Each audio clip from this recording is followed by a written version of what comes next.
महाराज वृंदावन में जाना, वहां का वास पाना, वहां निवास पाना, ये बड़े भाग्य की बात है।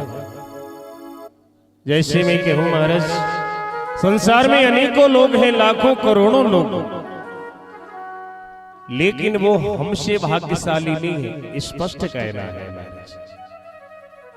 अब इसका कारण बताएं कि जन्म तो मिल जाता है सत्कर्म से, लेकिन जन्म को, जीवन को महत्व मिले, ये विशेष है।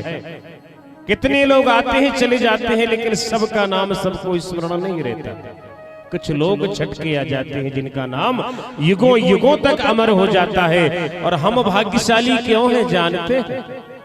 क्योंकि हम नर्मदा मैया के तट के निवासी हैं, और कहीं ये व्यवस्था बनाई नहीं गई ना दी गई महाराज।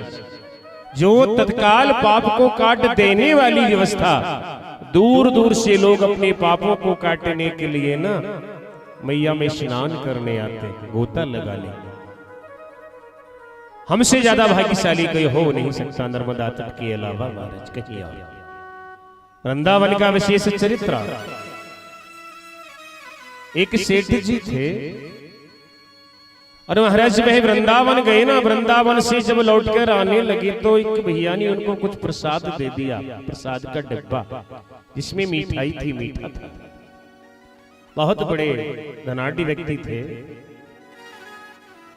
और जब प्रसाद लेकर आने लगे तो बड़े प्रेम से नमन किया वृंदावन की भूमि को। और रास्ते में एक नगर पड़ता था ना, उस नगर में एक महात्मा जी थे, संत जी थे। जब मथुरा वृंदावन से ट्रेन आती ना, ट्रेन रेलगाड़ी, और जैसे ही वृंदावन की ट्रेन आती, वह महात्मा जी अपने घर से, अपने आश्रम से दौड़ के जाते और स्टेशन पर जाकर ऐसे हाथ जोड़कर खड़े हो जाते। ये ट्रेन जो है मेरे प्रभु, मेरे परमात्मा बिहारी जी के नगर से आ रही है। भाव देखिए, धन पैसा नहीं था महाराज जाने के लिए वृंदावन, कैसे जाए, पैसा खर्च होगा।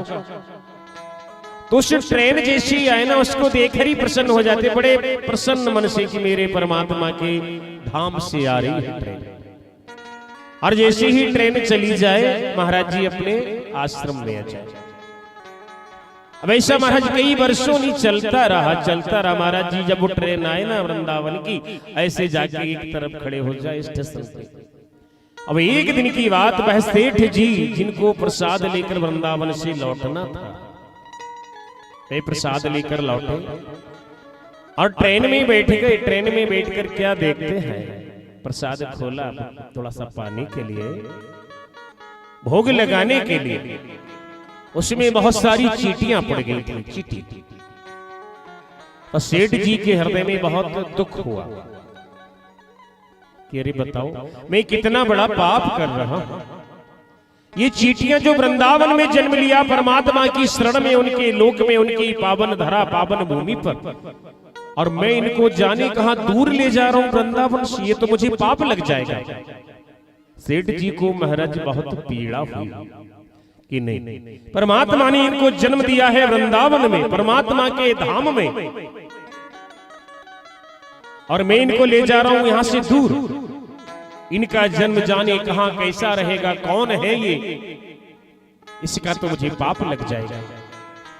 और महाराज ट्रेन में बैठे बैठे वे सेठ जीना बहुत चिंतित है, और आ गया वही स्टेशन जहां पर वह महाराज जी हाथ जोड़कर खड़े रहते थे और क्या कहते थे ट्रेन के पास खड़ी होकर, प्रभु आपके नगर से आने वाली इस ट्रेन रेलगाड़ी को मैं रोज प्रणाम करता हूं, जाने कब आपकी कृपा होगी और आप मुझे बुलाओगे, क्योंकि मेरे पास धन तो है नहीं, पैसा है नहीं, कहां से किराया दूंगा, कहां से खर्चा निकलेगा, आप कब बुलाओगे मुझे।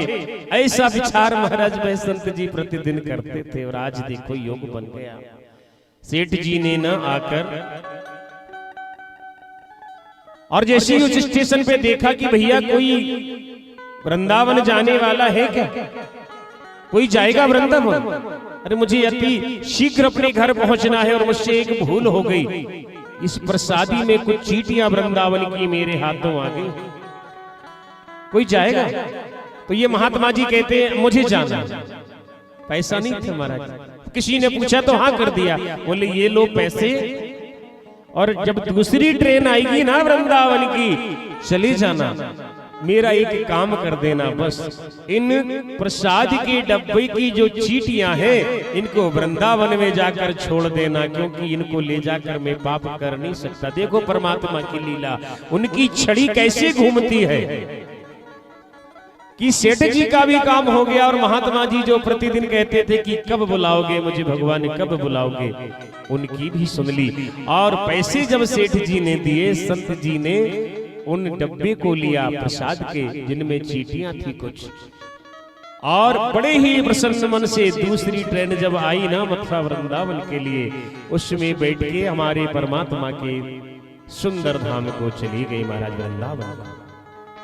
तो परमात्मा जब किसी को बुलाते हैं तो व्यवस्था स्वयं बना देते हैं, बस हमारे हृदय में एकदम प्रबल भाव होना चाहिए, मजबूत भाव।